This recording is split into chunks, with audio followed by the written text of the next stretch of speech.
بسم اللہ الرحمن الرحیم، السلام علیکم جی۔ آج آ,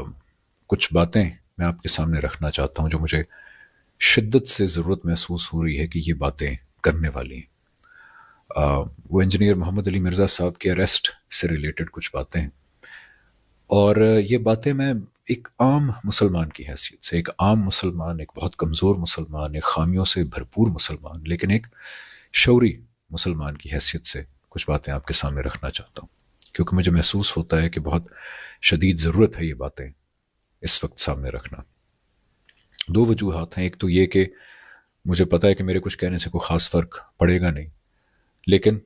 آ, میری بات اگر اس سوشل میڈیا کے تھرو لوگوں تک پہنچے گی اور ان میں سے اگر ایک دو کے دل میں بھی گھر کر جاتی ہے تو I think it's worth it. دوسری بات یہ کہ مجھے لگتا ہے یہ باتیں کرنے والی ہیں، بار بار لوگوں کے سامنے آنی چاہیے، بیکاز کئی لوگوں کو یہ باتیں جنرلی نہیں پتہ ہوتی۔ تیسری سب سے امپورٹنٹ وجہ یہ ہے کہ دیکھیں، پاکستان میں بہت سارے چیزوں کے اوپر مظالم ہوتے ہیں لوگوں کے اوپر، کبھی اکنامک مظالم، کبھی سیاسی مظالم،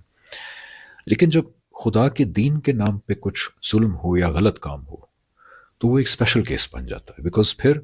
جب اللہ کے دین کے نام پہ ظلم ہوتا ہے تو خدشہ یہ ہوتا ہے کہ اللہ تعالیٰ ایک وقت کے بعد ڈائریکٹ انٹرونشن کریں گے، اور خدشہ یہ ہے کہ پھر دنیا میں ایک ایسا کوڑا برسے گا ہمارے پہ کہ جس کا ہم شاید تحمل نہ کر پائیں۔ تو یہ بڑا خوف ہے، مجھے ذاتی طور پہ ہے، اور ہر اس مسلمان کو جو خدا پہ یقین کرتا ہے، آپ صلی اللہ علیہ وسلم جو اللہ کے آخری نبی ہیں اور رسول ہے، ان کے دیے ہوئے دین پہ یقین کرتا ہے، اس کو یہ خدشہ ہونا چاہیے کہ اگر اللہ کے دین کے نام پہ ظلم ہو رہا ہے اور اس کے اوپر بولا نہیں جا رہا تو ہو سکتا ہے کہ پھر اللہ تعالیٰ خود ایکشن لیں۔ اس کے بارے میں ایک اور میں ریزن ہے بات کہنے کا، وہ یہ ہے کہ قیامت کے دن میں جب اپنی تمام کوتاہیوں، کمیوں، کمزوریوں کے ساتھ خدا کے سامنے حاضر ہوں گا، کیونکہ جو بھی ہے بہرحال میں اللہ تعالیٰ کا ماننے والا ہوں، اس کے آخری نبی، اس کے رسول صلی اللہ علیہ وسلم کا ماننے والا ہوں، تو جب میں اپنی غلطیوں اور کوتاہیوں اور کمزوریوں سمیت ان کے سامنے حاضر ہوں تو کم از کم میں یہ کہہ سکوں کہ جب مجھے دل کی گہرائیوں سے محسوس ہوا کہ ان کے دین کے بارے میں کوئی بات کرنی چاہیے تو پھر میں نے وہ بات کر دی۔ تو اس خدشے کا میں ازالہ کر رہا ہوں کہ کل جواب دہی ہوئی اور پوچھا گیا تو میں کیا جواب دوں گا۔ اس لیے یہ باتیں کر رہا ہوں۔ اور دوسری بات، خدا را اس بات میں جو باتیں کر رہا ہوں یہ کسی مذہبی جماعت، کسی گروہ کے خلاف نہیں ہے، میں سب کی بہت عزت کرتا ہوں۔ اس کی وجہ یہ ہے کہ چاہے جلالی صاحب ہوں، چاہے سامع ظہیر صاحب یا ان کے بھائی ہوں، چاہے ٹی ایل پی ہو، یہ سارے ان سے اختلاف کیے جا سکتے ہیں، ان سے، ان کی رائے سے، ان کے انداز بیان سے کئی معاملوں میں لگتا ہے کہ یہ ذرا زیادہ جو ہے وہ سخت موقف اپنا رہے ہیں جو اس وقت بنتا نہیں ہے، لیکن بہرحال یہ سب وہ لوگ ہیں کہ جن کی میں دل سے عزت کرتا ہوں، اور آپ کو بھی کرنی چاہیے اختلاف رکھنے کے باوجود، بیکاز دنیا کے اندر بظاہر یہ وہ لوگ ہیں جنہوں نے اپنی زندگیاں خدا کے دین کے لیے ڈیڈیکیٹ کر دی ہیں، ان سب کی بڑی خدمات ہیں دین کے لیے۔ میں باقیوں کی مثالیں جیسے ٹی ایل پی کی میں آپ کو مثال دیتا ہوں کہ ان سے بہت سارے اختلاف ہوں گے لیکن ان کے اچھے کام بھی ہیں، جیسے فار ایگزامپل مسجد وزیر خان کے اوپر انہوں نے جو ہے ایک بڑا زبردست سٹینڈ لیا، ابھی اس کے لیے ان کی تمام لیڈرشپ، تمام کارکنان خراج تحسین کے مستحق ہیں کہ مسجدیں جو ہیں وہ صرف عبادت کے لیے استعمال ہونی چاہیے اور کسی مقصد کے لیے نہیں۔ تو اس لیے یہ کسی گروہ کے خلاف میں بات نہیں کر رہا، کسی طبقے کے خلاف بات نہیں کر رہا، ہم سب بھائی ہیں، ہم سب انسانیت کے ناطے تو ہیں ہی صحیح بھائی، لیکن سب سے بڑا ناطہ ہمارا یہ ہے کہ آپ بھی مسلمان ہیں، میں بھی مسلمان ہوں۔ ہو سکتا ہے آپ کسی مذہبی جماعت سے ہوں، آپ ہو سکتا ہے میرے سے بہتر مسلمان ہوں، میں کمزور مسلمان ہوں، لیکن بہرحال ہم اسلام کے ناطے سے ایک دوسرے کے بھائی ہیں۔ ہمیں ایک دوسرے کے ساتھ اختلافات رکھنے کے باوجود محبت اور ہمدردی کا رویہ اختیار کرنا چاہیے، ایک دوسرے کی نیتوں پہ، محرکات پہ سوال نہیں اٹھانے چاہیے، محبت اور ہمدردی کے ساتھ آگے بڑھنا چاہیے۔ اس لیے میں سب کی دل سے عزت کرتا ہوں، وہ ہر انسان جو خدا کے دین کے بارے میں بات کرتا ہے، جو خدا کے دین کی طرف لوگوں کو بلاتا ہے، میں اس کی دل سے عزت کرتا ہوں، چاہے کسی نوعیت کا بھی میرا اختلاف ہو۔ اور یہ جو باتیں کرنے جا رہا ہوں ایک عام انسان کی حیثیت سے میں کرنے جا رہا ہوں، اور میں تمام عام مسلمانوں کو دعوت دیتا ہوں کہ جہاں جہاں میری آواز پہنچ رہی ہے ان باتوں کے بارے میں ذرا صاف دل سے سوچیں، تمام تعصبات کو سائڈ پہ رکھ کے ایک بار ٹھنڈے دماغ سے۔ پہلی گزارش یہ ہے کہ دیکھیں، بلاسفمی کے الزامات لگنا، بلاسفمی کے مقدمات دائر کرنے کا رجحان پاکستان میں دن بدن بڑھتا جا رہا ہے. اور ہمارے ہاں جو بلاسمی کے بارے میں رائے ہے، جو پاپولر ہے، جو کانسیپٹ ہے، وہ ایون فقہ حنفی کے مطابق بھی ٹھیک نہیں ہے. میں بلاسمی کے معاملے میں جاوید احمد غامدی صاحب کی رائے سے بالکل متفق ہوں کہ وہ ٹھیک کہتے ہیں، لیکن ابھی میں اس بحث میں نہیں ڈلوں گا،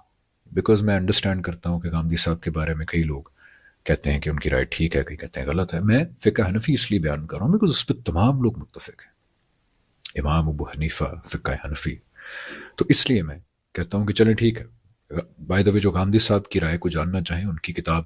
میزان کے اندر یہ موجود ہے اس ٹاپک کے بارے میں. اور اگر آپ یوٹیوب پہ جائیں تو آپ ٹائپ کر سکتے ہیں جاوید احمد غامدی آن بلاسمی پنشمنٹ، تو وہاں پہ بھی آپ کو بہت اچھا مواد مل جائے گا دیکھنے کے لیے. لیکن میں واپس آتا ہوں فقہ حنفی کی طرف. دیکھیں فقہ حنفی میں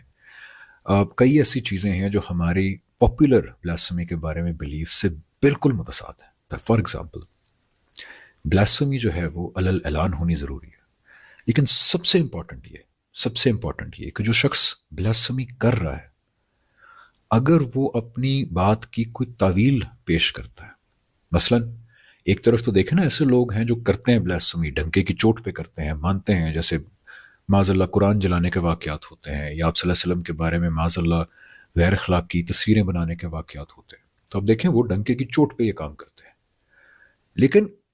اب کیس آ گیا جس کے اندر ایک انسان کہہ رہا ہے میں نے توہین نہیں کی، میری بات کا مطلب یہ نہیں تھا، میری بات کا مطلب یہ تھا.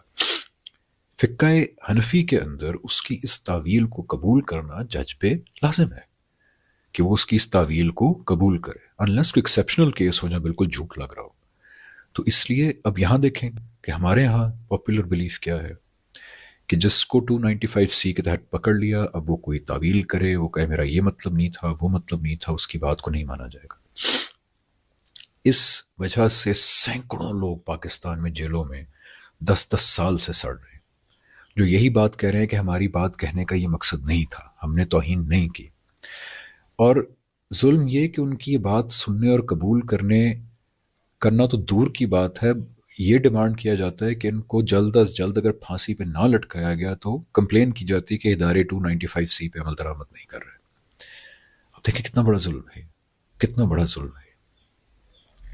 گزارش یہ ہے کہ یہ رویہ اگر ہم نے نہ بدلا، دین کے نام پہ یہ ظلم ہے، تو اور سب چھوڑ دیں آپ بات. آپ فقہ حنفی کے کانسیپٹ کو ہی ذرا پڑھ لیں اور دیکھیں کہ کیا یہ صحیح رویہ ہے کہ اگر کوئی توہین کرتا ہے لیکن وہ کہتا ہے، اگر تو بظاہر لگتی ہے لیکن وہ کہتا ہے جی میرا یہ مطلب تھا، تو اس کی بات قبول نہ کرنا کتنا بڑا ظلم ہے. اب آتے ہیں انجینئر محمد علی مرزا پہ. دیکھیں عام لوگ تو پاکستان میں ظلم کا شکار ہیں، جیلوں میں سڑ رہے ہیں، ان کے وکیلوں کو بھی قتل کر دیا جاتا ہے. لیکن اب معاملہ اس سے بھی اوپر چلا گیا کہ عام لوگ نہیں بلکہ وہ لوگ جو دین کو اپنی زندگیاں وقف کر چکے ہیں. آپ صلی اللہ علیہ وسلم جو اللہ کے آخری نبی اور رسول ہیں، ان کے تھرو جو اللہ نے دین دیا، اس کی ترویج، اس کے فروغ کے لیے اپنی زندگیاں ڈیڈیکیٹ کر چکے ہیں. ان لوگوں کے اوپر بھی اب 295C لگانے کی اپیل ہوتی ہے. اور یہ معاملہ بہت عرصے پہلے سے چلتا آ رہا ہے، جیسے جنید جمشید صاحب، طارق مسعود صاحب اور انجینئر محمد علی مرزا صاحب. اب اس میں ہوا کیا ہے؟ ہوا یہ ہے کہ ایسا انسان جس نے اپنی زندگی خدا کے دین کو ڈیڈیکیٹ کر دی ہے، اس نے اظہار خیال کے دوران کچھ ایسے الفاظ استعمال کر دیے جو لوگوں کو آبجیکشنیبل لگے. اب کیا رویہ ہونا چاہیے؟ آپ خود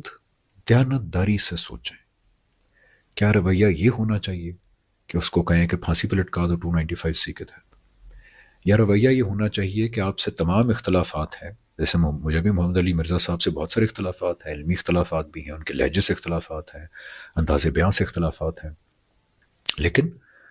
ایسا انسان بہرحال جس نے اللہ کے دین کے نام پہ اپنی زندگی وقف کی ہے، اگر وہ اپنے اظہار خیال کے درمیان کچھ ایسے الفاظ استعمال کرتا ہے جو مناسب نہیں لگتے کئی لوگوں کو،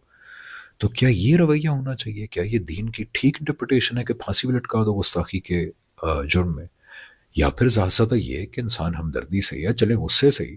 کہہ دے کہ یار یہ آپ نے صحیح الفاظ استعمال نہیں کیا، آئندہ نہیں کرنے، اور بار بار توجہ دلائے. کیونکہ یہ کیسے ممکن ہے کہ ایک انسان جو اپنی زندگی خدا کے دین کو ڈیڈیکیٹ کر چکا ہے، وہ خدا کی، اس کے رسول صلی اللہ علیہ وسلم کی گستاخی کرے؟ How does that make sense? ذرا خود سوچئے. چلیے اسلام کو ذرا ایک سائڈ پہ رکھیں, میں آپ کو کرسچن پادری کی مثال دیتا ہوں. کیا عقل اس بات کو مانتی ہے کہ ایک پادری ہو جو 40 سال سے جنگلوں میں چلے کاٹ رہا ہے, ان کا جو رہبانیت کا کانسیپٹ ہے,